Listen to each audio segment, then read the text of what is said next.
legends where magic meets the heart. Commander's Pod, where the stories unfold, with heroes and villains new and old. Duncan, Jeff, and Sloan got the word. In the world of EV8 we play. Hello, everyone. Welcome again to Commander's Pod, episode 51. We're getting there, boys. I am your pod father, Duncan. I am Sloan. I'm Jeff. And thanks for joining us. Today, we're going to talk about maximizing card draw in every color. Going through, we know blue's good at drawing. We know that black is pretty good at drawing. Right. So is green. Green's not too bad. Red and white, we got some suggestions that might help you out, and just some overall ways to use them in decks where it won't feel too overpowered. It'll feel more natural, those type of things. Right. So we also we have both of you out in the wild this week, Yep. but separate. Yeah. Yeah. Yeah. We didn't get to sit at a table together. Yep. We got there several hours before you had Some would say we didn't have to. Yeah. Well, some, but they wouldn't know us very well. So Jeff and I were there a couple hours before you. We started off. I'm trying to remember who was in our group to start off because it was Chris. No. Yeah, Chris was there. Was it? Yeah, Chris and who? We played some games with Connor. We played a game with Connor. Oh, okay. So that was before Chris got there. It was me, Jeff, and Connor for a game, and he was playing the Heads I Win, Tails You Lose precon. Oh, that's right. We From played Secret one Lair. game with him, and he Yep. almost won. He almost won, but I stopped him. Oh, that was a cool game to talk about too. Yeah. Well, you want to talk about it? Well, yeah, just because he had it locked, and I had no mana, or something shut me down. Like I couldn't get the right You colors. were only getting mana. No, I couldn't get the right colors, so I was like doing nothing. And then I think it was a Saga deck, and then once he was stopped, it kind of let things reset, and then somehow I ended up pulling out the win. Well, I had one answer, and I held it because I knew he brought out Gender Split, and that's a problem because every time he flips, he's going to draw a card if he wins. Right. But it's not a losing the game problem. Once Okun came out, too, then it was not only is he drawing cards, but he's doubling in power each time. Yeah. The other thing I'll say is he got very lucky with Zender Split when he was out alone, and very unlucky when it was both of them together because he For had sure. Clark's thumb by then, too. Oh, and I know what it wow. was. I had double blue pips and double white pips, and I only had one blue and one white source, and it just so happened that I drew every other land except for the ones to be able to play the cards I had. Yep.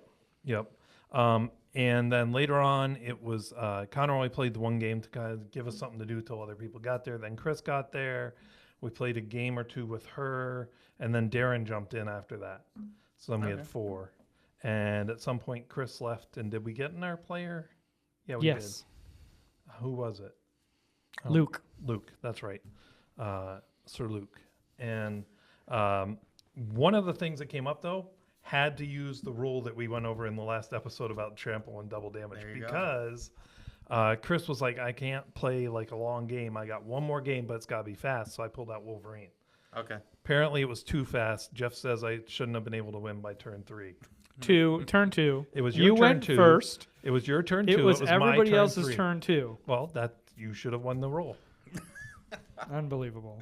So, yeah, Wolverine did some stompy things. It was pretty fantastic. But it was very fair. Kill a player, round goes by. Kill another player, round goes by. At that point, you better stop me. Yeah.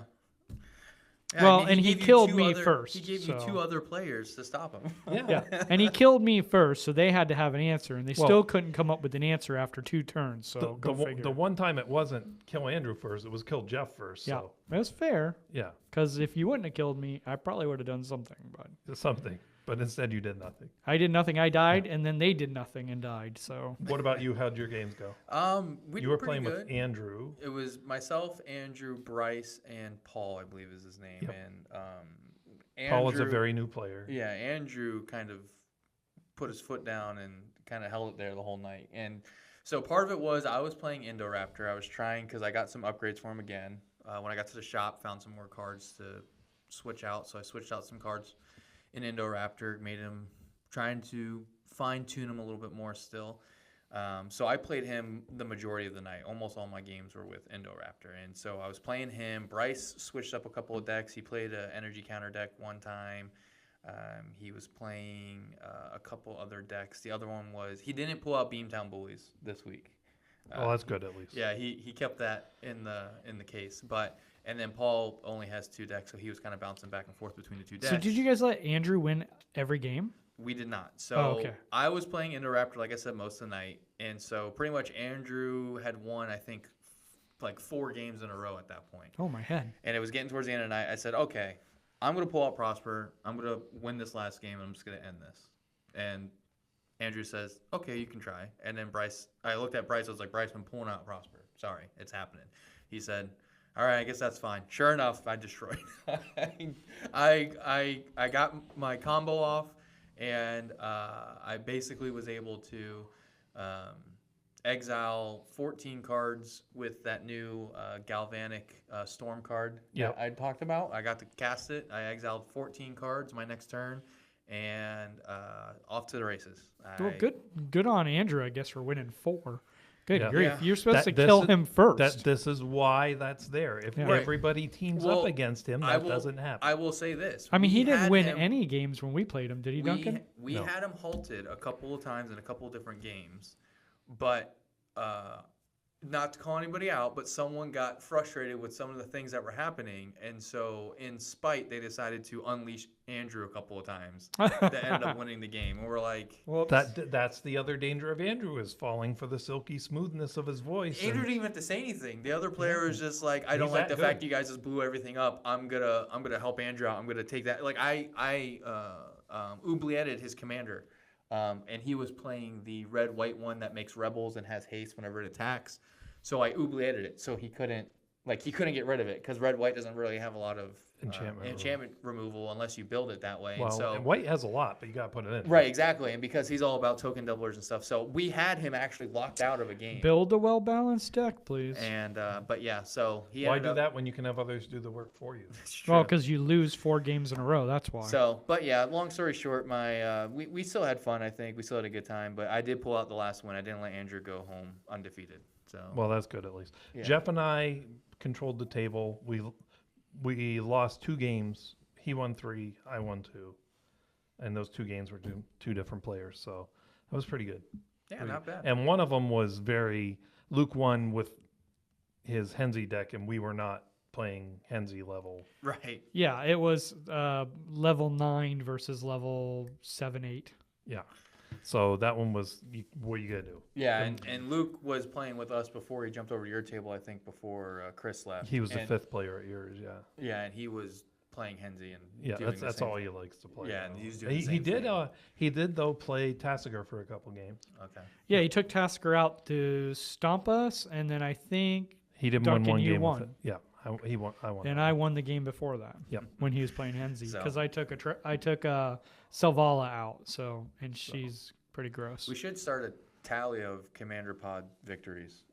Yeah. And just start keeping track of how many W's we can That's pull probably down. a good way for us to stop winning. It's Yeah. probably once you start doing that stuff, it's like, I don't have any. Hey, Yeah. all that means is we just got to step up our game. Yeah, because That's we all were that playing means. with Bryce, and I go, "Why do you keep destroying? I don't even have a board state."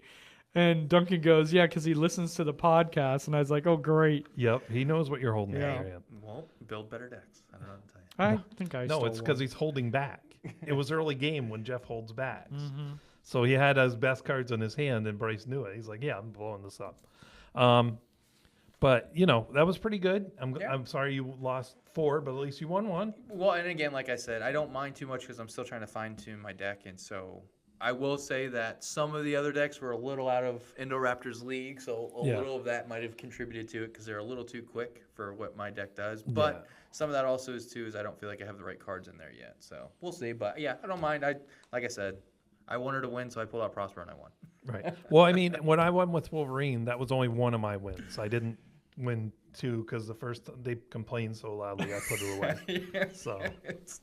So, but anyway, so aggro Jeff, what is aggravating you this week? So it's not the Rule 0 discussion. but it's near the Rule Zero discussion. Well, I think It's the Rule adjacent. Zero discussion, but it's not about the Rule Zero Yeah, discussion it's itself. kind of Rule Zero adjacent. And what it is one, how do you define what casual is? And then two, when you're at a shop and you have people that want to play casual and others that don't, and somehow you end up in the same game. And Rule Zero doesn't really fix that because you're like, I'm playing casual. The other person's like, casual is stupid. I only play to win. And you're like, well, I'm also playing to win, but I don't have tutors and all these combos and all this stuff. You know, do you have a less powered deck? I don't play less powered decks. It's like Rule Zero doesn't help you there. You're at a crossroads of what do you do? And it's very frustrating because you want to be able to play with people at different levels, but I ended up playing a lot of Selvala, which is a combo deck, and I would rather play more casual than that. I mean, I still did win with Selvala, but it's just not as fun to win that way. Because basically all you do is play cards to draw more cards, to look for your combo, to win out, play your whole deck, and you win. And it's boring to me. Yeah, I mean, I feel like that's always been the complaint of everybody with defining casual. Yeah. And that's... The problem is you can go across the country and go to all these different game stores and sit in and find out what casual is, and you're going to get a lot of different answers. Right. Because there are casuals who think Yeah. Soul Ring is OP. Yeah, or that I think when I was talking about casual, one of the guys said, I don't play a lot of counters. And I was like, I mean, I don't care if you play counters. I think you could be casual and play counters. But, you know, some people might think you can't. Well, counters, I found out, are one of those cards that people think you should announce in Rule Zero if you're playing a lot of Which seems wild to it. me. Does. I don't I'm like, why would I not? There's so many counters. It's not like, I mean, land destruction, there's a bunch of them, but they don't make so many that, like, you can't avoid them. Yeah, I'd say every set has some. You should announce power level, land destruction, stacks, and then if you're a Infect. major combo deck. Infect. Yeah, maybe. But if you announce your commander a lot of times, you can know if it's infect. But if you're a major combo player, and what I mean by that is like your game plan to win is go get a combo and win. Like Yeah. Like if you're going to tutor for it. or your deck's designed ad to draw nauseam. into it. Yeah. Yeah, I mean, I have officially moved Prosper out of high-power casual into CDH. I started putting tutors in. I said, I'm done with this nonsense. I'm just going to put tutors in so people don't just assume I have tutors. Now I actually do have tutors. Right, and that's the problem. When you play him, Yeah. similar to when you play Urza, you can build Urza pretty low level, you know, with artifacts nobody else would play. So you don't, yes, they get you the Urza benefit, but they don't get you a real great benefit on Right. top. But everybody assumes you're playing Urza, and it's Exactly. like they're just going to treat you like Yeah. that. You might as well just do it. Right, and that's kind of what I fell into. And with the recent bans last year that we had with Dockside, Mana Crypt, and Jeweled Lotus, the previous competitive CEDH deck I had kind of fell apart, and so I've slowly been taking pieces out of that and adding it to other decks because that I no longer am using as my CDH deck, which, because it was blue, black, red, I have a lot of pieces I can put into Prosper. So that's what I've been doing. So Prosper is now officially probably a CDH. And then this is one of the weeks. I don't think I've done it before, but I'm going to have two what's aggravating me.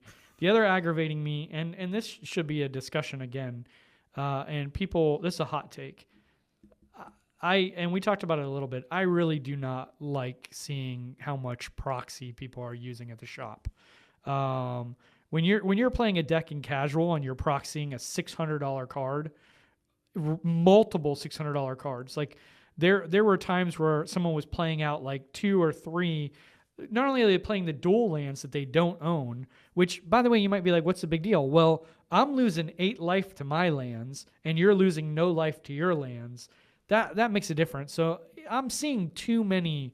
I don't mind if you do it some, but when your whole deck is like proxy to very high power expensive cards, I don't think that's right. I think that's in bad taste. I disagree because I do not think it should be elitist game where only the richest people can get the best But I cards. wouldn't even play those cards in every one of my decks, even when I own them, because they're too powerful.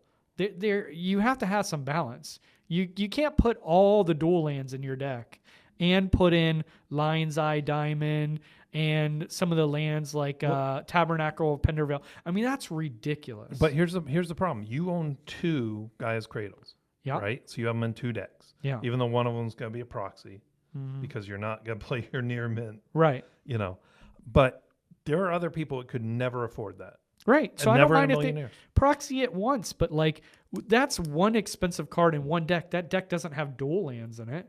It's like they have dual lands, Lion's Eye, Diamond. They have all of the expensive stuff.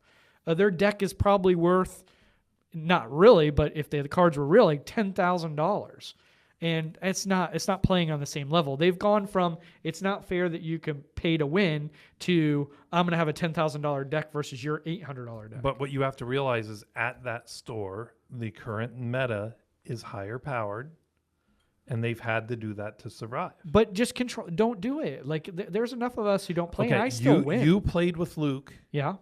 They sat down with Luke too. Yeah. How are they going to compete? Oh, with I you? played Selvala. I didn't have any. Okay, really how are expensive they cards. going to So complete? I think that's what Duncan's point is that you sat down at a table where someone is clearly playing a higher powered, borderline CEDH, if not actually CEDH deck, and someone who can't afford to build that kind of deck. How are they supposed to sit down and play card games? Selvala is not an expensive deck at all, by any stretch of the imagination. mean- It's almost all forest. The cards that you put in the deck are not that expensive, and I beat them. And I almost won the second game too. Duncan just beat me out, which was a great play by him. But I was really in both games. I mean, I'd be interested to see. Do you have your Savala deck built on Mox right now? Because it tells you the overall value of that deck. It should at least. I based off might. of the I don't current know if it's TCG. fully accurate. Because but let's I will see. say this, because I have built, like, for example, the one deck that we kind of always talk about, my Ninja deck that I built, Yuriko. When I first built it, it was less than $100. I checked it, it's almost $600 now. And I haven't made a lot of upgrades to it. I've barely touched it. And it's just because the card value has gone up in it. So here's what's aggravating me. So I mean, are we all We doing got this now? 3. What's up? so I'm trying to build zombies because I just realized I have a ton of zombie cards and I have some very, very cool zombie. So what is the value on there? I'm trying to look to see if it's. But I have some very cool You can go to buy the zombie deck. tokens from Magicon that are like limited edition, hand painted metal that I want to use. I want Right. to use those zombie tokens. So I'm going to build it. Well, because there's zombies coming out in the next set and there's a zombie precon, guess what's happened to the price of all the zombie cards? crazy Yeah, expensive. so Like they all shot up. more than 100%. Yeah.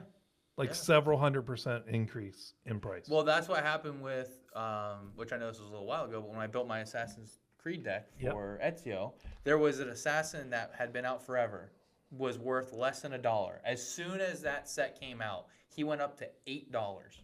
And I think he peaked at 10 for like a couple weeks, and he went back down to, I think he still sits at like 5 or 6 now. But he was less than $1 before that set came out. So, them creating sets that are themed does affect a lot of the cost of the cards, and sometimes your decks that you built previously, because you built them maybe before those cards were going to be popular, the price gets adjusted.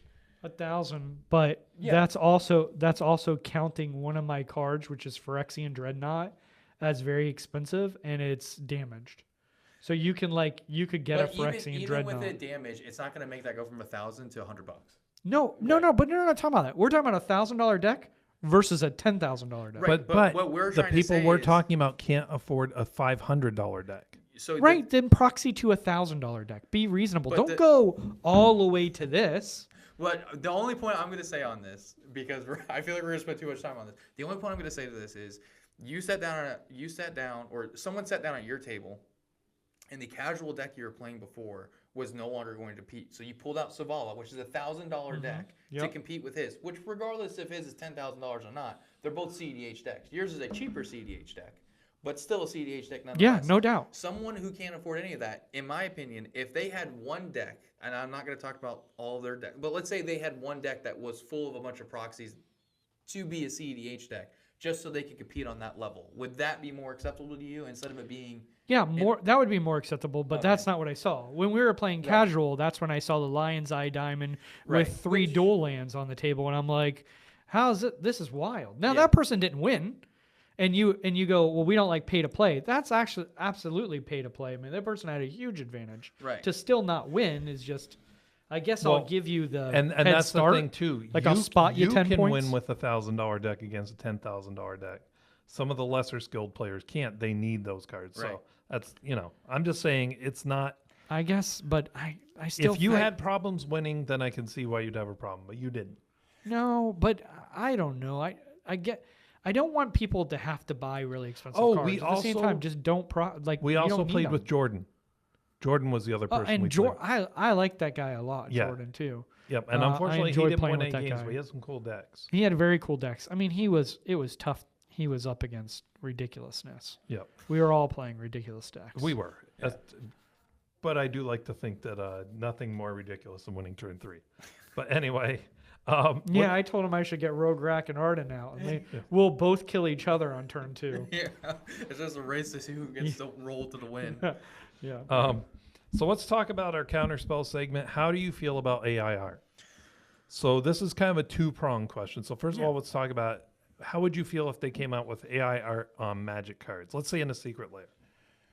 I mean, personally, it's one of those things where I think it might be better for the art, to pay an artist because that's their livelihood. But at the same time, it's hard to argue depending on how far it goes, because right now, I mean, AI is a little nuts. It's kind of everywhere. It's hard to avoid it in any way, shape, or form, I feel like. And so from a person who has a sense of morality, being I can not pay anything basically and get all this work done for free, compared to, I have to pay an artist to do it, then we have to inspect it, then we have to go over a bunch of I feel like I don't know, it's a hard argument. I rather have someone actually doing it, just because I think that's cooler. And like you said, then you start getting artist proofs that you can go get signed by those people. I'm not and going to want AI's artist. right, because who cares? And it doesn't have an artist proof probably, unless they type in the prompt to make an artist proof, but then it's not, right? It's so Signed by ChatGPT. yeah, exactly right. So I mean, it does take away a little bit of that, because the other thing is too about their livelihood is they sometimes go to conventions so they can sell these artist proofs and sign cards for people and do all that stuff. And that's something that I think is good for the community, because you get to interact directly with the people who are making the product that you love. I know, I love it. So yeah, how do you feel, Jeff? My opinion's pretty nuanced. I love art. I love artists. I love going to art museums anywhere I am. I'm going to find an art museum and go there, especially if I'm somewhere interesting.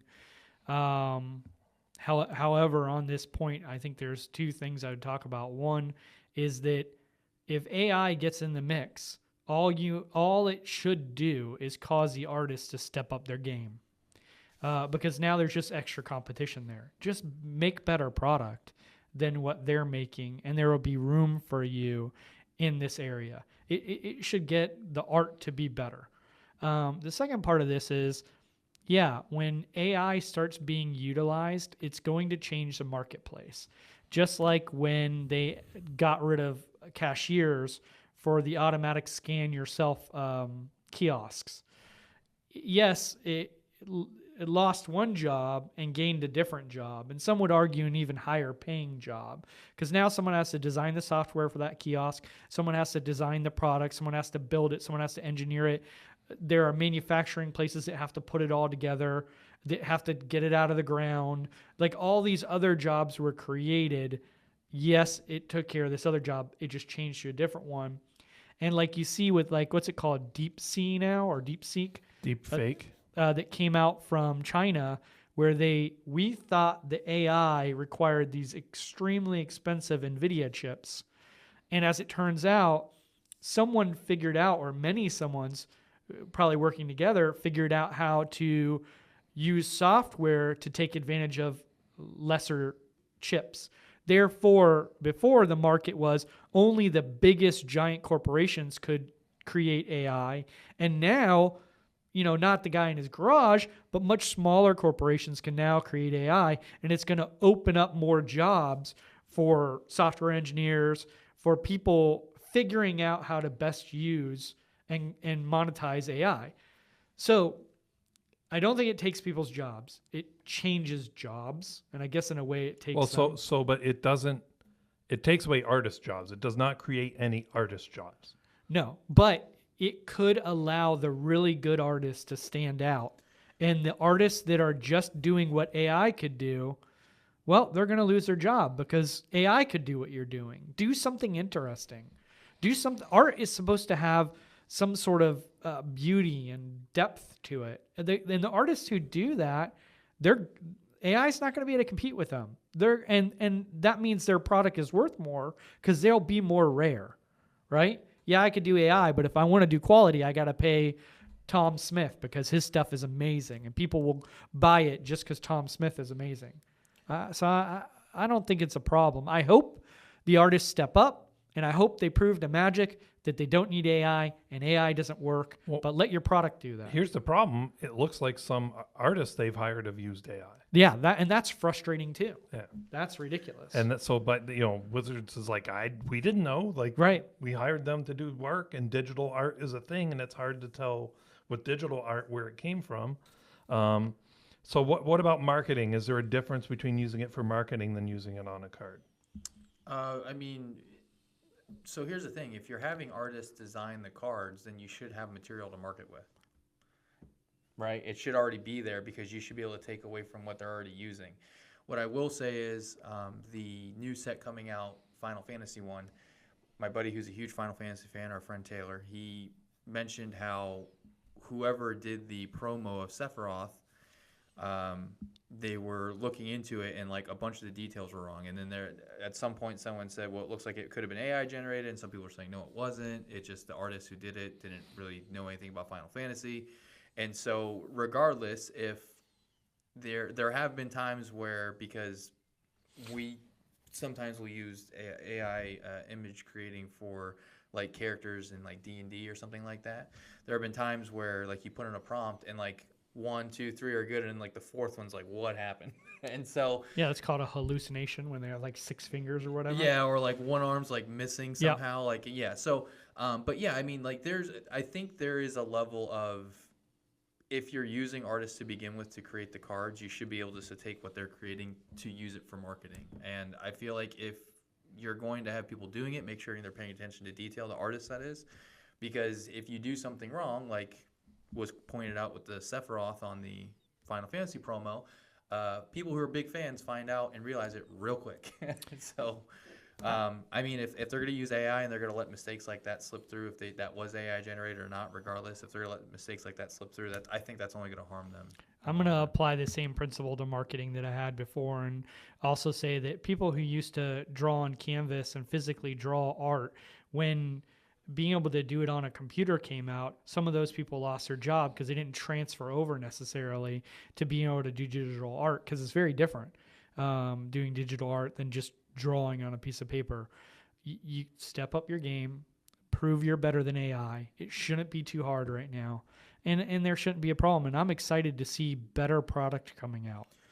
Well, I mean, I would take offense if I were an artist right now. I think there's been some gorgeous art that's been coming out. Oh, there is. But there's also some of them, like adequate. The one that had like 2 different pieces of plagiarism in their card, and from the, was it Thunder Junction or something? There was a card where it had 2 different images that were plagiarized. Merged into one image. Yeah. And they've had some issues like that. Now there's a few of those. But otherwise, like I'd say a lot of the art, I mean, we talked about it actually many episodes ago, but the early art for Magic was not good. No. And look, a lot of the art is really good, but some of the art probably isn't that good. And if Wizards looks at it, or Hasbro or whoever looks at it and goes, I can do this same thing for free, all you got to do is prove it just doesn't look as good. What we can do is better. And I believe that. I believe the artists are better than AI. So, don't shoot yourself in the foot and use AI, because you're just encouraging them to cut you out. And Sloan, the thing I would say to you about that Sephiroth card is that is an interpretation. That's an artist's interpretation. Some people really liked the Marvel art. It was okay. Like the Marvel. I loved the Marvel. So, I thought it was okay. It wasn't the Wolverine I was looking for.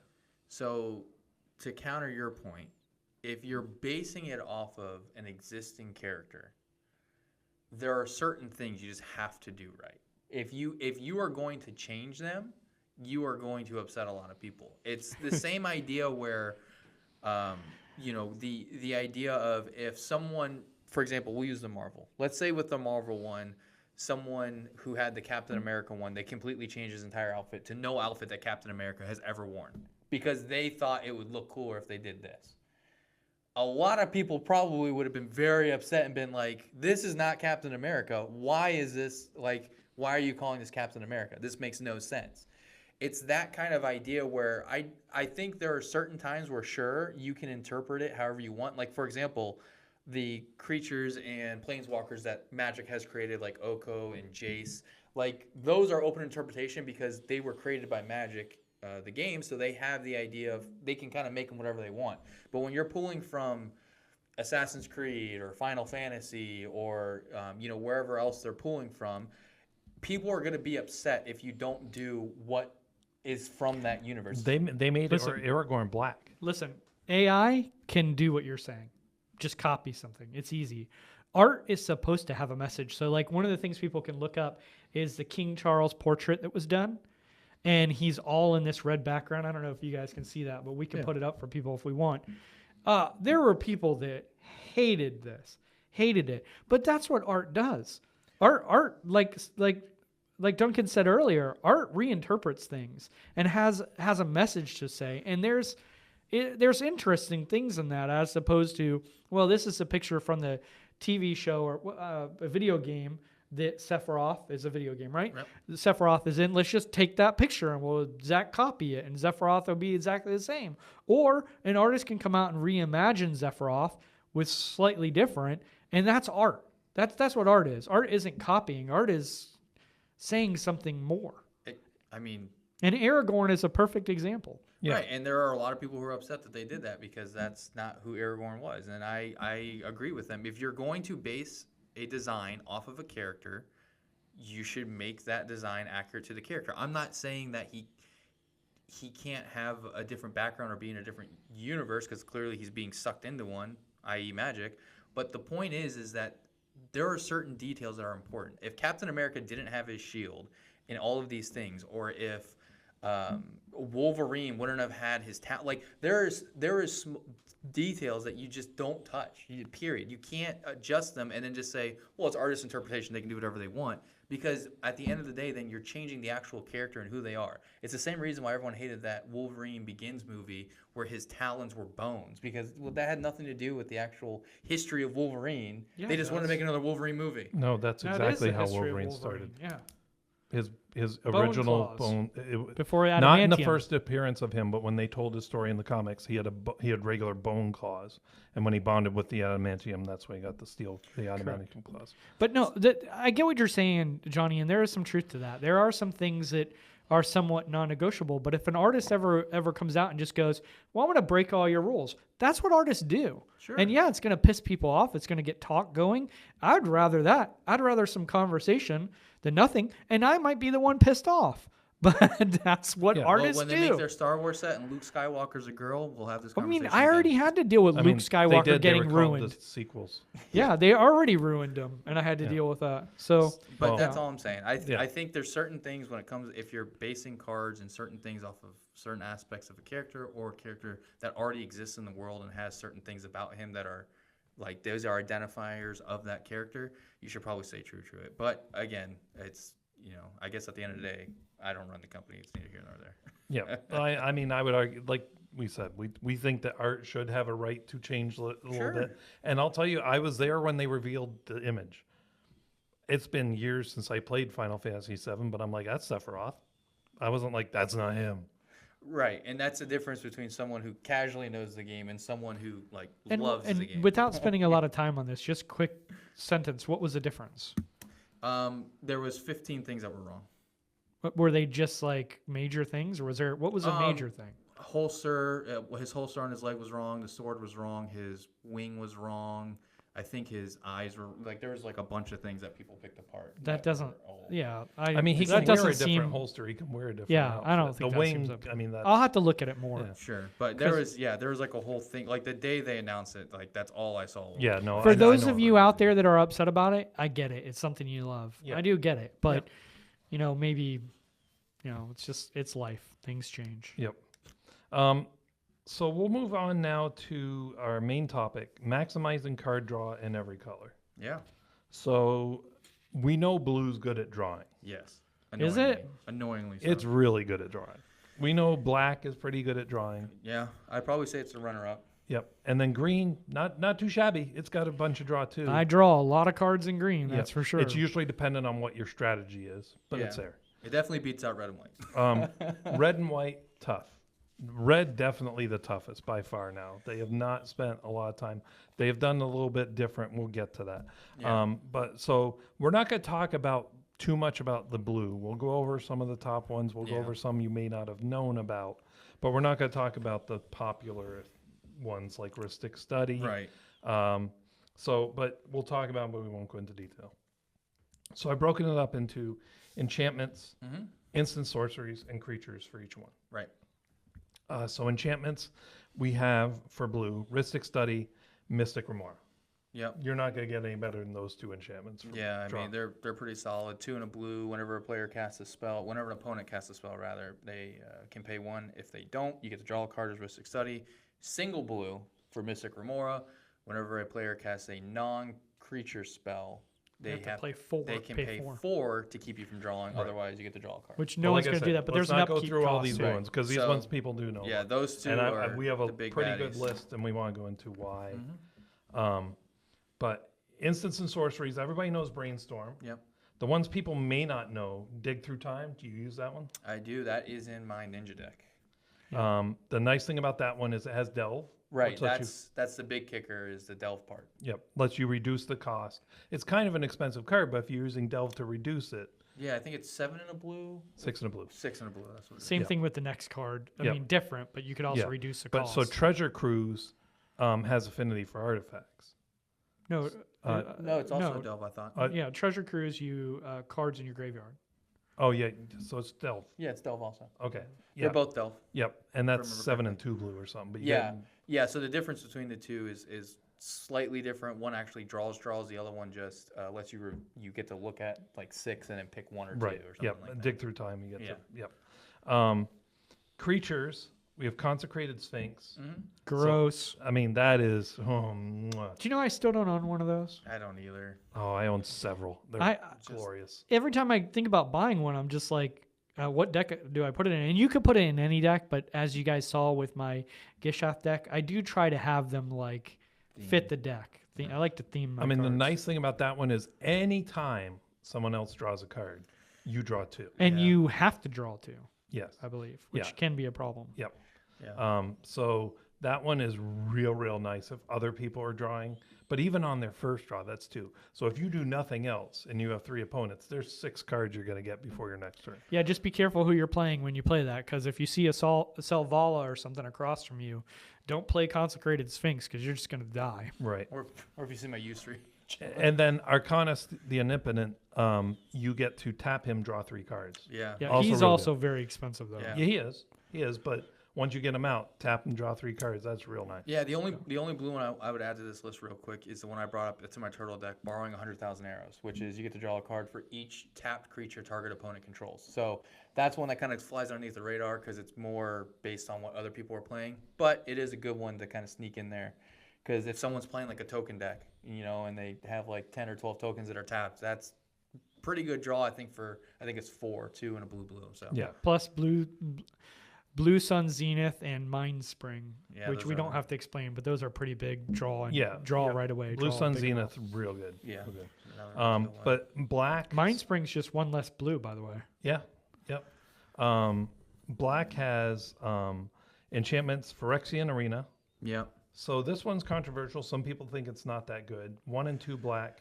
At the beginning of your upkeep, draw 1 card, lose 1 life. Right. So I love it. So and I will say at least somewhat the colors are somewhat themed. So you'll notice with a lot of the blue ones, at least the enchantments, the opponents get a chance to pay it to keep you from drawing. Yep. With black, a lot of it's going to be self-damage to draw. Yep. So I'm going to take damage Or sacrifice. in order to draw. So there is somewhat theming for the draw for each color, which is kind of nice. But yeah, so Phyrexian Arena, 1 black, like you said. The next one is one that I kind of play in a couple of decks. I kind of always take it in and out depending on what I'm doing. Greed, which is you can actually pay Life. You can pay life basically. I think it's a black and 2 life to draw a card. Yep. And I think it's 2 and a black to put it out. 3 and a black. 3 and a black. Yep. To put it out. The next one I think is probably Jeff's favorite card. Necropotence. Oh, it's so good. Necropotence too. So this isn't technically draw either, but it's draw. No, but Right. you basically exile a card. You pay a life for each card you exile. So you could exile 20, 30 cards Face down. face down. And And you then skip at the your end draw of your step. turn, you get to put those cards into your hand. And then you do have to go to discard. Right, because that's at the beginning of your end But step. sometimes you could have cards that don't make you have to discard. And then you don't get to draw on your next turn or any turn while that card's out. Well, you can draw. You skip your draw step as well. Yeah. Yeah. Any other draw you get. Yes. So. But I don't think you're necessarily. Maybe you're drawing more cards than that, but it seems like that would seem Yeah, it like should be a enough hat for you. on a hat. You know. Yeah. Necrodominance is the new version where they kind of made it a little less broken. You have a maximum hand size of 5 as part of what that says. Yeah, so you're losing 2 cards, but you still basically get to have It's the same also effect. draw, so you could die to a lot of stuff. Right. Um, But the part about that too, even though it says your hand size is 5, if you later play something that says your hand size has no maximum, It doesn't matter. that now has no maximum. So, right. Instants and sorcery. So here's these have some ones in here that this one here I didn't even know about. Stinging Study. Either of you play this? No. I don't play it. I've heard of it and I've seen it. Yep. 4 and a black, instant, draw X cards, and you lose X life, where X is the mana value of a commander you own on the battlefield or in the command zone. So if you're playing a high-cost commander, Yeah, Dragon. That'd be gross because he's 9, right? Yeah. Dragon's 4 in Wooburg. Yeah, that'd be. yeah, Lose 9, draw 9. yep. You know, That's a pretty good. That's a Yeah. pretty good trade. So I don't that- think anyone's gonna It's say 5 mana though, yeah, it is. But Sure. I mean, 5 mana for 9 cards. Thank you very and much. 9 life. Yeah. But it's that's black. what black does. That's what black does, man. You got life's a resource. And So ambitions, cost, and ancient craving are exactly the same. Okay. Same card, different name. They have the same cost, same effect, everything. So 3 and a black, sorcery. You draw 3 cards and lose 3 life. it's pretty good. Yep, not bad. And then so there's Deadly Dispute, and there's a lot of cards like this Yeah. that are sorceries, or sorry, instants for 1 and a black that say as an additional cast, it costs a spell, sacrifice an artifact or a creature, draw 2 cards and create a treasure token. Yeah, so I run that one in Prosper because the reason why is if I get to cast Treasure. it from exile, I get 2 treasures because I'm casting it from exile for Prosper trigger, and then it creates a treasure, so it literally pays for itself. Yep. So I get the mana back that I just spent on it. So that's a really good one. The other one that's in black that I don't see on your list here, I'll touch on real quick. It's another one I really love is Painful Truth. So it's 2 and a black instant. Draw X cards where X is the different color mana spent to cast the spell. Yep. So if you're So, playing a multicolored, As long as you're playing especially at least Wooburg, 3, yeah. As long as you're playing at least 3 colors, you can get maximum value out of it. Even if you play 2 colors, you also lose X life. So if you use 3, you lose 3 life, draw 3 cards. So, but again, it's still a pretty good card. I put it in any deck that I have that's multicolored, at least 3 colors. So I have it in a couple of my 3-color decks. Yep. There is also a sorcery that's similar to the Deadly Dispute that's only 1 black mana, but it's Yeah. at sorcery speed, and I don't think you get the treasure. Then for creatures, we have Grizzlebrand. Grizzlebrand says pay 7 life, draw Is that 7 not cards. banned? I believe that one is actually technically Oh, yeah. But That one if is you want banned. to cheat and you want If to you proxy wanna cheat, cards that you're yep. not allowed to use, Grizzlebrand's a great one. The other one is Arcanus, not Arcanus, the Velis. Remember I played him? Yeah, the one where you can pay life. For every life you lose, Yeah, that's what it is. you draw a card. Yeah. And then he has an ability pay 2 life, and the target creature gets -1/-1. In today's meta, though, that card is very, very dangerous because if somebody drops an Orcish Bowmaster, you are dead. Yeah. Because it's not a you may draw, it's a you Not will just draw. that. You just play lands, and you're gonna do that. Like most of the lands I play cause me damage, so Yeah, I'm so drawing. any- Well, cards. you Any wouldn't of the put those in shots. your deck if you were doing this, but maybe a couple just to get that effect, but you're not going to rely on those. And if that's I your mean, I commander, it's would. I'd single put black. every single one of those in that deck. Every shock land. Yeah. Well, I don't think you could put shock lands, but you could put the sack lands. You can so- put shock lands in. Oh no, not shock. No. You can put fetch lands in. Fetch Yeah, lands, fetch lands are the ones only that ones pay you one could life, do. go get one. Yeah. And there's other lands too that I think deal you damage. So Harvester of the Souls is just it's like the green one. It's like almost the exact same thing. Except it's when a creature dies. Yeah, so soul. When any yeah. creature dies, doesn't matter where it is. you draw a Non-token, as long as it's a non-token creature Non-token dies, creature dies. you Draw a get to card. draw a card. So that can be pretty good, yeah. especially in he's black. a little expensive at 4 black, I think, if I remember correctly. So I think he's a 6-drop. But again, if you even get to draw a couple times off of him, like a board wipe when you got him out's great. So So green, we'll move on to green. Enchantments, you have Sylvan Library. yeah, That one, classic. Yep. You know, at the beginning of your upkeep, you're going to draw 2 additional, but you got to pay if you want to keep those. Yeah, I Otherwise, think you it's can put them 4 back per in. card. yeah, you it's draw. super Pay life. expensive. Yeah. Yeah. But you can put them back in any order. So even if you're just using it to do that, To scry, yeah, you get to pick which of the 3, put the other 2 back any way you want. I mean, it's a brainstorm for free. Yeah, I every play turn. it just because it's a classic. Yep. Yeah. Well, it's really good. Yeah. It is. Yeah. Well, and if you put it with certain other cards, it gets a lot better too. Oh, yeah. So. And the wording is very confusing. So if you well, play the that newer card, ones aren't. yeah, the newer ones they fixed, but the one that Jeff got, which was one of the older ones, because it was before they started doing all these reprints, it's very confusing wording. Yeah. So look up the errata if you Yeah, have if you old yeah one. if you're gonna play. It. Garuk's Uprising. Jeff, you play that one a Yeah. lot. Yeah, love another that. classic green one. That's great. The only one on this list I don't play is Up the Beanstalk. Yeah, so Up the Beanstalk, I didn't think you did. So this one I had ready. It's 1 and a green enchantment. When Up the Beanstalk enters the battlefield, and whenever you cast a spell with mana value 5 or greater, draw a card.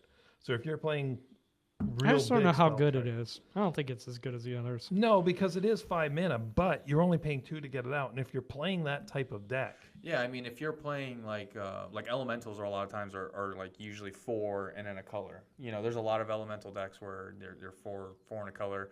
I mean, dinosaurs are really expensive, Yeah. so a lot of your dinosaurs that you're gonna play are gonna get This that. would be great in Nerd Dragons are Dragon. expensive. Yeah. Dragons are expensive because it doesn't care if you cheat them out as long as they're being right, as long as they're being whenever you cast a spell. yeah. So as long as it's being cast, so if you're reducing the cost by 3 or 4 like you do with your dragon, it doesn't matter because it cares about the actual CMC. So Yeah, I mean Luke might like this in his deck, although he plays a lot of lower cost stuff to get the bigger cost stuff out, Correct. like Elvish Piper and yeah. stuff. And sometimes he plays stuff to get out and then taps them to have them enter. And just real quick too, we did our preview of Aether Drift last week, but after we recorded it, they released the new Elvish Piper, the legendary creature that's even better than Elvish Piper. yeah, It's crazy. yeah. So yep, that's Up the Beanstalk. And Greater Good, you can sack a creature, Greater Good's insane. and draw cards equal Because to Greater Good just stays on the board. You can Yep. keep doing it. Yep. Yeah, that's It's you draw cards equal to its power. Or Yeah. Yeah. its power. But So, I you think just pay keep a green doing and it. It's sack, nuts. yeah, because you just pay Yeah. a green and sack. You don't have to pay a green. I thought It's it was just, I believe it's just out on the battlefield. no, I think it is just you sack it. okay. Yep. Instants and sorceries. So Momentous Fall. This was one I wasn't familiar with. How about you guys? Never. I heard play of it. this. Do you? Yep. And Life's Legacy. Okay, so as an additional cost to cast a spell, sacrifice a creature. So similar to black in that respect. Yep. But it's kind of like Greater Good. You draw cards equal to sacrifice creature's power. Yep. Then you gain life equal to its toughness. For Life's Legacy. Mount Momentous Fall. Okay. Momentous Fall. Yep. That's a good one. Life's And what's the Legacy is very CMC on that one? That one is 2 and 2 green. Okay, so 4 It's an total. instant though. For instance, Oh, okay, yeah. for the sorcery, it's 1 and a green. As an additional, this is Life's Legacy. As an additional cost, to cast, sacrifice a creature, draw cards equal to the sacrifice creature's power. So Gotcha. you don't gain the life, but it only costs 2. Sorcery. And you have to do it on your turn. It's so- crazy good. Yeah. Yeah, I mean that's still really good. Because it's like you play out these big creatures, you get to the turn where you're coming up to that board wipe, and you're like, I know someone's gonna board this board wipe territory. I'm just gonna go ahead. Well, if you have Greater Good, you can do it whenever you want. But these cards are sorcery, so it's like Yeah. I'm gonna do this now, and yeah, I'm losing my 9 power creature, drawing 9 cards. It's like that's Right. an easy trade. Yeah, it's hard to debate that for sure. Yep. But bringing up the rear with the creatures, Soul of Harvest, which is the green version of Harvester of Souls. But it cares about when creatures Right. come in, not when they So die. the green version cares about when they enter, as long as they're non-token. The black one cares about when they die as long as they're non-token. So you have both sides of that coin, and then you have Beast Whisper, which is also another green classic. Whenever a creature enters, draw cards. Yep. Under your control. I Under think. your control. Right. Yep. White. So white has gotten a lot better in recent years. They've Has. definitely worked on it. Yeah. So the 2 enchantments both are newer cards. Yeah. Trouble in Pairs, which is one of my favorites. Yeah, it's a pretty good one. Yeah, you draw whenever they attack you with 2 or more creatures. Whenever they draw their second, cast their Basically, second whenever spell. they do anything. Well, whenever they cast their second spell in a turn, and whenever they draw their second card in a turn. Yeah. Smuggler's Share is an at your end step, kind of similar. If they drew 2 or more cards, you get to draw a card. It also can make your treasures if they dropped lands. So, those are both pretty good. Instants and sorcery. So we have Scout's Warning. This is not one I knew about. But I thought this was pretty cool because it's not great card draw, but it's card draw for a single mana, and it gives you another really good ability. And that is, so this is Scout's Warning, a single white, instant. The next creature card you play this turn can be played as though it had flash. If it had that alone, that's a great card. Yeah. I did not know white could do that, so that's news to me. Yeah. Not a lot of it, but they But can. then you also draw a card. Pretty good. Yeah, it's real good. Pretty good. Also, don't forget there's some stuff like Secret Rendezvous. You and target opponent each draw 3 cards. So it seems like it's bad, but you can use it really well because sometimes you have someone winning the game, you have someone in last place, you draw the 3, and the person in last place draw the 3, and now you have more resources to deal with the threat. Now, I will say for the most part, with one exception, I did not put cards in here where you both draw. Yeah. There for the creatures, there's also the legendary creature. I can't remember when she comes in. You blow something up, an artifact or an enchantment, and then you tap her. You and an opponent each draw a card. It's good. Yeah. But some people really don't like that because, yes, in Jeff's instance, that's great. But all things being equal, you don't want to get. If you're all on the same Right. playing field, you're giving you and somebody else at the table a bump. Well, that's the awesome thing about making friends, influencing people, man. I mean, it Give can be. someone 3 cards, all of a sudden they're your buddy. Just don't give them to Andrew. Don't do Don't it, people. give 'em Don't to listen Andrew. to the silky smoothness of his voice. I'll be honest. Don't give them to me either because I'm probably. Yeah, gonna that kill is true. everybody. Don't give him to Johnny. He'll still attack you. Yeah, He'll- I'll kill everybody still. I'll be like, thanks for the gift. Here's 25 damage to your face. yeah. Um, And Thank you card. that's why I killed Johnny first. the other card I So I have on can't here control him. is Reprieve Reprieve. because What a card. that's a great card. No, What a that's card. just you doing this. No. Yes. What a card. Reprieve is return target spell to its owner's hand. Draw a card. So good. And then also, well, you have a card. This is Just draw a only card. in there because you love counterspells. No, this is in there because is this a- was this- on several lists as one of the top draw This spells. is not a card draw spell. It, Yeah, it draws you. No, it it's not. replenishes it, itself. it draws you a card. There would And be it 1,000 stops the more spell. cards on this list if we're talking about this. This is just a cantrip. It's such a great card. But it's such a good effect. And then just gravy on top, you get a card. Yeah. But creatures, we have Mangara the Diplomat, who has similar effect to Trouble in Pairs or Smuggler's Share. Yeah. And Esper Sentinel. I think Esper Sentinel for sure is the number 1 card draw in white. for white hands. I think it might be Trouble in Pairs and then Esper I Sentinel. don't know. Esper Sentinel, it's hard to get around because the one thing about Esper Sentinel that kind of lulls people into forgetting you have it, it's the fact that it's only the first time you do it. So a lot of people are just like, oh, just draw a card, I don't care. And so with that mentality, people kind of just forget, and it just gets worse. And Also, worse if you and pump worse. him up, they have to pay more. That's what Yeah. people forget. Yeah. And that's so- why he's in my human deck And because that's he's why he's in nuts my in there. soldier Yeah. deck. No. You don't have to pay 1. You have to pay 5. No, 100%. 5, that's adorable. Mine was up to 12. Yeah. Nobody is paying 12, I guarantee you. I had Well, a at 12, that point, 12 if Esper my Sentinel. Esper Sentinel is at 12, you're already dead. Yeah, it's in my soldier I don't deck, need to my- really be drawing cards at my that Colonel point because Mustard. y'all are gone. Yeah. All right, so red. Red is definitely the weakest in draw. And the way they've made up for it is with cards that don't draw. They exile cards from your library, Right. and then you can play them Well, later. and they have some really good wheels too. And wheels. So that was one thing I was going to say. I didn't put them on this list. Yeah. Because but again, wheels, everyone's drawing.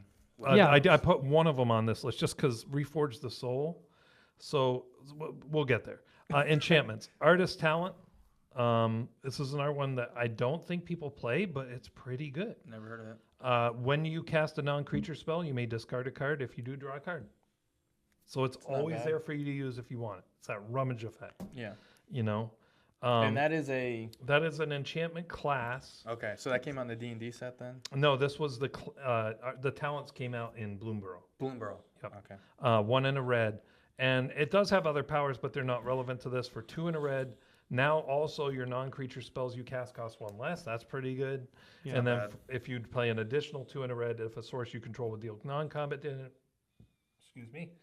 non-combat damage to an opponent or a permanent an opponent controls, it deals that much damage plus 2 instead. So again, other effects if you want them, Man, that's not bad. but for just 1 and a red, you do have that draw. available. All of these suck. Yeah, the they're only not good. the only thing you're gonna do in red is use artifacts.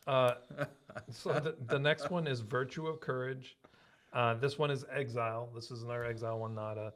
So this is 3 and 2 red for the enchantment. It has an adventure which does not apply, so I'm not going to read it. Yep. But whenever a source you control deals non-combat damage to an opponent, you may exile that many cards from the top of your library. You may play those cards this turn. Pretty good. Pretty good and Prosper. Yeah, I mean that'd be again. That's another banger and Prosper. I mean, so I will say this: with red being exile a bunch of stuff, and then you can play it until end of turn or until the end of your next turn. That is very reddish. Like that's a very red thing to do, which is I don't care. I'm just gonna keep going. Like Yeah. and so it is very on theme with how red does want. If I were to say how would red draw, like that would be the way. Yeah. It's either all or nothing. I'm just gonna keep exiling. Oh, found it. I win. The way red draws is by using artifacts. So Then instants and sorcery. Sazcap's Brew. 1 and a red for an instant. You have the ability to gift a tapped fish. As an additional cost actually- to cast a spell, discard a card. Okay. You cast that, didn't you? You did something that gave someone a fish. No, I have a blue card that does that. give him a fish. Yeah, who cares? Give him a tapped fish. Then That's you have the to new go up bird- and give him a By the way, fish. tapped fish are the new birds. Target player Make a fish deck. Target player draws 2 cards. If the gift was promised, target creature you control gets +2/+1 until end of turn. I'm not giving you a fish for 2/0, but I'll draw the 2 cards. Yeah, I'll discard a card and draw 2. Yeah. Yeah, that's like a Faithless Looting or a what's the other one? Tormenting Voice. All very similar. Discard, Or draw 2. Electronic Revolution. There you go. 2 and a red as additional cost to cast a spell, discard a card, draw 2 cards. This one has flashback for 3 and a red. Yep. But there's a bunch of them that do a similar thing. Yeah. Another one was Into the Fire. It's 2 and a red sorcery. Choose one. The only one here I care about is, for this instance, is put any number of cards from your hand on the bottom of your library, then draw that many cards +1. So it's like a just you wheel with 1 additional card. Yeah, that's not bad. Not bad. The other one is just so you know, because modal cards are great if they do 2 things. Maybe you want to do one, maybe you want to do the other. The other thing is Into the Fire deals 2 damage to each creature, planeswalker, and battle, not or. Yeah. So not bad. Yeah, not bad. Not good. Reforge the Soul, though. This is the Jeff one. doesn't like red apparently. Yeah, he's No, very you just negative. gotta use artifacts. What artifacts? Yeah. How many artifacts are you running in your deck that Well, can be blown up by Vandal Blast? yes, that is a problem. But that's if you want card draw, it's kind of what you have to do. I mean, I play Prosper and I get through 30, 40 cards a game without any artifacts. I think I'm doing okay. But here's Prosper is more than one color, though, isn't he? He's not just red. Almost every single card I use to draw is red. What colors is he? He's though? red and black. I don't use Okay. any black to draw though. But it's all red. Other people could. Sure. But Mask it's all of red. Memory is what I use to draw. Memory Jar I use to draw. So non-red Uh, cards. yeah, yeah, we're I'm talking about saying how to color. do it Talking in about color. Jeff. Specifically The you whole can't. point of They're this terrible. episode is how to do it in color. It's a useless discussion. He didn't No. No, I know what it is. I'm just telling you. It's frustrating. There's nothing in red. We just listed a They're bunch. not good. They're all a big score, unexpected win for. We haven't gotten that far because he won't let me. But I know. Reforge the Soul is the one wheel I put in here. Any wheel is good, but this one here, 3 and 2 red. Each player discards their hand, then draws 7 cards. This is a sorcery, but it has miracle cost for 1 in a red. Yeah. You draw that card, boom. one The in a wheels are good. Red. Yep. Yeah. But wheels are good, especially this wheel. You pay 1 in a red to wheel. That is Yeah. fantastic. The red wheels are very good. Valakut Awakening is very similar to the other one I said. Put any number of cards from your hand on the bottom of your library, then draw that many +1. It's 2 in a red for an instant. Yeah. Big Score and Unexpected Windfall are both really solid, especially because they give you back 2 treasures. Both of them do. So you pay 4, but you get 2 treasures back. So you really in reality only pay 2. Yep. And you have to discard a card. Discard a card. But you get 2 cards and 2 treasures. Right. Difference between Big Score and the other one. Big Score is 3 in a red. The other one is Unexpected Windfall is 2 and 2 red. Right. They're both 4. It's just how you pay. Yeah. The other thing you got going in red is you might be playing tempo aggro, so you maybe don't need to draw as many cards. Well, the other thing too that red does really well, which is unrelated but somewhat related, is copying spells. So all of these ones where you have to pay, once the pay has already happened, if you copy it, you don't have to pay again. You just get the spell. Yep. So Calamax, I'll do Unexpected Windfall and I'll get 8 treasures and Well, 8 and that's why copies you of use the red draw instead of the black also, draw and Prosper because you have ways to copy those spells. Exactly. fork other people's good spells. So like Fork red. you. That's So- so close to getting us flagged. fork. Don't do. I can't You're, go. you're laughing. Fork other people's Okay, spells. there you go. And that's what you do. So someone plays a good card draw spell, like in blue or one of the other colors, and you just also get it. This guy. That's what you should do. This guy. Play other people's cards. For creatures, we have Humble Defector. Wait, hold on. Didn't you just complain about the meta going? No, because towards you don't flame? take them. Because you don't take them. You just get their effect, and they get to keep their card. That's an acceptable way That's to an do it. acceptable way to play Yeah. other people's cards. Yeah. Is not Yeah. actually The, playing the them. You don't touch hypocrisy is them. real. Yeah, I know. It's real thick today. Yeah. Yeah. Creatures, you have Humble Defector, 1 Yep. in a red. Tap, draw 2 cards. Target opponent gains control of Humble Defector. Activate only during your turn. I don't love the card because you give it away. It's terrible. But if you have a way to kill it, or you're like, you know what, I don't care because you're about to die, or you have Homeward Path. Homeward Path would be good. Yep. Yeah, the other That's the way, only yeah, way I play if this. you can gain control back of it, so And you can Red keep has a people- ton of stuff that does Yeah, that. they do. They have a lot of stuff that Yep. does that. Yeah. Um, Sort of colorless artifacts. This one I do like. I think this is a good card draw in red. Ashling Flame Dancer. 2 and 2 red. You don't lose unspent red mana as steps and phases end. That's good. That's really good in Yeah. red. Whenever you cast or copy an instant or sorcery spell, discard a card, then draw a card. So every time. But that's not really draw. That's the thing with That's red what too. red does. That is But red. you I have know, to it's not understand draw, the way that each color draws is based kind of off of their own way of doing it. So red is chaos. Okay, so red's the way of they're doing gonna is draw not they're to going to do it. discard or going to exile it, and then they're going to be able to play it. But a lot of their spells are a lot cheaper than other people's spells to try to draw. Like, what is it? The green one that you had on there, Harmonize, is 2 green. Yeah, don't play Harmonize. There's spells in here that literally cost the same amount, but they give you back 2 mana. And Yeah. So like it's just there's different ways of doing it, and Red's way of doing it is being chaotic. Right. I mean, even their counters are chaotic. I would be okay with that. I'd be okay if it was like, I don't know how to. I can't create a card right off the top of my head, but You hate draw chaos, cards better. so I don't trust you to pick a chaos. Oh, here you go. Pay 1 red. Flip a coin. If you win, you get to draw a card. If you lose, nothing happens. All right, There- I'd be okay So with there that. is a red like that called Winter Sky. There Yeah. you go. If you and it's great because You made it come true. I believe the that way good. that's worded is if you win the flip, you draw 3 cards or something, and if you lose the flip, everybody draws a card. There's So another either way, one. you get to draw. Yeah. That would be good. I'd be cool with that card. Maybe that's card draw. I don't know how much it costs, but a lot of this is not card draw. And this is But- terrible. Play another color. Use artifacts. I wasn't don't done with tell the card. Let Go him ahead. finish the cards. If He's this got is the one more. second time this ability has resolved this turn, Ashling Flame Dancer deals 2 damage to each opponent and each creature they control. If it's the third time, add 4 red mana. Yeah. Yeah. So that's a great single target removal card. How is it single target when it's Well, Each not single opponent target, and each many creature. targets, many single targets. Because you're doing 2 to the creature. It's not going to kill everything. It's not going to necessarily. a lot of blow your away, but tokens. though, it single will mass cancel them out. target? You know, a Yeah, lot of single your- mass a lot of target. your There you mana go. will- Thank you, Duncan. Yeah. We're just making up terms, making up cards, and then just appearing. And then just gonna love Rummaging Goblin. Oh my this gosh, I'm his sure this is favorite. going to be garbage. Yep, 2 in a red. Tap it, discard a card to draw a card. There you go. Again, not draw. So That's not draw. you will notice with red, I did not put in there one of the most popular red draw spells, which is Faithless Looting. And Faithless Looting will come back up in an episode or two. I want to do the most overrated cards in Commander, and I think that's up there. Oh, I was just gonna say I like Faithless Looting. See, you're such a bad red player. You don't know what you're talking about. Jeff, I'm gonna look it up because I think I do.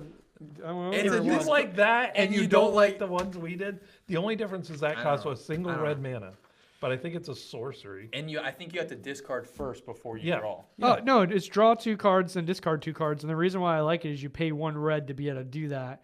It's not drawing, by the way, because you're just changing your cards. It's rummaging. And then it has flashback, which is also good. Mine had flashback, and you get more cards than you actually. I mean, none of them aren't good. They just I play that Mine one was every once in a better, while. and you play that one, and you were scoffing at mine. Jeez, this shows So off. I'm just- anyway, I'm just an old guy that likes old cards. Get off my lawn and don't play those red draw cards. Yeah, you should not play most of these cards, but yeah. Unless you, You have play someone... the worst one of all of them. What? And you think it's good? I don't think it's good. I just have it in a deck. I don't think it's good. I just put it in my deck. I think I have it because it's. I have the Japanese. You have it version. because it was on the net deck that you built. No, I've never done that. I have it because I have that one. which Yeah, the looks really Japanese cool. art is very The cool. Japanese art looks really cool, so that's probably why it's in the deck. But the other thing we were going to talk about is Jeff pointed out. Now, this is, you got to remember, Jeff will handicap himself to be on theme. Right. So what he was saying is there are ways to draw in theme, different themes for different draw styles. right. Do you want me to go over some of those? Yeah. So like Gadwick the Wizened. What a dumb name. X and 3 blue. This guy, don't play him just because of the name. Oh my gosh. But when he enters the battlefield, draw X cards. So in an X spell deck, that's going to be great. Hydroid Crisis in an X spell deck, amazing. Blue Sun Zenith, I will argue it's good no matter what deck you played in. Humans, we talked about Mangara and Esper Sentinel, but in an attacking deck, play Mask of Memory, which isn't colored, but it still works in an attacking deck. And Dinosaurs, Curious Altasar. Whenever a dinosaur you control deals combat damage to a player, draw a card. Earthshaker Drodmaw, draw a card for each dinosaur you control. Elves, or actually +1/+1 counters, or elves, whichever one. When Armorcraft Judge enters the battlefield, draw a card for each creature you control with a 1/1 counter on it. And then, like, if you're playing Animar or something that you just want to keep the draw train going, you may play an additional land on each of your turns. Whenever you cast a spell, draw 2 cards. At the beginning of your end step, discard your hand. That's a Song garbage of card. Creation. That is a garbage card. I'm going It to is- scoff at your card. It now. is absolutely a garbage card unless you're in the right deck. And in Animar, you just keep chaining it together because all your cards are basically free. Any decks you're playing where it's draw go, Cryptic Command, Sublime Epiphany, those are cards that get ignored a lot. They're not good in normal decks, but if you're playing draw go, they can be very good. And then in morph decks, there's one called a Fedo Rune Caster. 3 and a blue. Whenever a creature is turned face up, you may draw a card. Obviously, in a morph deck, that's going to happen a lot. So just look at your deck and kind of fit the theme of it. Yeah, you can always add 1 ring to draw more cards, but just be inventive. Do something that fits the theme, and it's more fun. Yeah. I mean, And it will Just don't synergize. proxy it, whatever you do. yeah. If it's not that By the way, he's expensive, going to proxy hate it. my zombie deck because I got all proxy basics. Oh no, because- I'm fine with that. Because they're zombie basics. No, I like that. I was That like, is really this good. is cool. I spent like $36 No, I'm all on my for lands. that. My I'm just basic lands. And it's just, it got out of control. It was too much. It was like every single card I'm seeing is so expensive. And I'm like, is that the power level we want to play? It was more about power level, I think, than probably proxy. Maybe that's the issue. Is like, this is wild. Yeah, but it didn't matter in the end. No, but it still makes a difference. But so that's the colors in their card draw. And if you listen to Jeff, red has none. Avoid it at all costs. No, play red. Just use artifacts. Don't play this crap. It's so bad. Unless you're playing me, and then play all of this. Yeah. But anyway, so did you have pro tips this week? I did, but we're going a little long, and I want to hit the contest again, so I'll save it for next week. Okay. All right. So contest reminder, we are running a contest to get to 50 YouTube subscribers. And I will tell you, we've gone up fast. Yeah, We gained 7 in 24 hours. Yeah, I checked the other day when I uploaded the video for those who watched it. Thank you of the pack opening for Innistrad Remastered, and I think when I checked, that was on Saturday. I think we just hit up to 25, and like you said, some of them were from the last 24 hours. Yep. So thank you guys for making the push. We have a couple more weeks. I think the 28th of March. Yep. So 2 months. So we should get there easily. Yeah, And if we keep this pace, we got it. And our content's able to be watched and seen now, and it doesn't make you want to cry when you're listening. So Well, that's good only too. when Jeff speaks. Oh, that's true. So we got it down. 2 out of 3 ain't bad. Yeah. That's almost passing. Yeah. That's so. You can't win them all. I mean, it's a D. D passes. Yeah. Yeah, in some states. So, but we are giving away the Marvel Secret Lair foil edition sealed, all the cards. Right. So Big That's prize. All A of them. crazy good Yep. prize. That's from my own personal.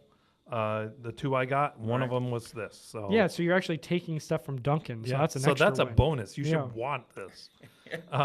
We are also have a backpack as a second place prize and a crossbody bag, both with our logo. So all you got to do is email us, cast@commanderspod.com. In the subject of the email, put contest, and then the body, put where you subscribe to us and what your handle is. For each place you're subscribed, you get an entry. If you are a Patreon subscriber, you automatically get 3 entries. Yep. But if you have other places you subscribe to us, then Yeah, tell us. So you Email get more us. entries. Yep. so that's more entries. Yep. So But if you are Patreon, you don't even have to do anything. You automatically get 3 entries. So like you said, till March 28th. right. So give me those emails. Yeah, absolutely. And besides the contest, let us know too any content you want to do. If you want us to build a deck for you, maybe if you have a commander you're having struggles with, let us know. We'll be more than happy to do that. If you want to dig into one of our personal libraries again of decks that we have, we did. I don't have very many. I only have about 100. Duncan, yeah, Yeah. Duncan has a Guys, problem. tell your wives, tell your sisters, tell your mothers. We're getting everybody to join up in here. Yeah. And don't forget to share it with your friends too. Like I said, we already got 7 in 24 hours for YouTube, and it is required for us to be at least 50 in order to give away the Marvel. On But YouTube. I don't see a problem. We're Right now gaining- we're way above pace to do that. So thank you guys again for that. We appreciate it. Yep. Share it out there, because the sooner we get to 50, the more you'll be secure in that we can give that one away. And if we hit 50 quickly, I will add some other good prizes. There you go. One of the things I'm thinking about adding is I have one of the Modern Horizons 3 collector decks Oh. sealed. So There I'm you thinking go. about giving away one of those too. So Maybe let's get when there. we get to 100. Maybe when we, I would set a stretch goal. Maybe Yeah, 100. another stretch goal. Yeah, that'd be cool. So anyway, that's all the time we have for today. Thank you for joining us. You can always email us, as we said, cast@commanderspod.com. Support us on patreon.com/commanderspod. Check out our website, commanderspod.com. And don't forget, kill Andrew first. Commander's Pod, where the stories unfold, with heroes and villains new and old. Duncan, Jeff, and Sloan guide the way in the world of EDH we play. So tune in, friends, let's fly and go. In the Commander's Pod, the love will show. From our decks to yours, we share the spark in this world of magic. We'll leave our mark.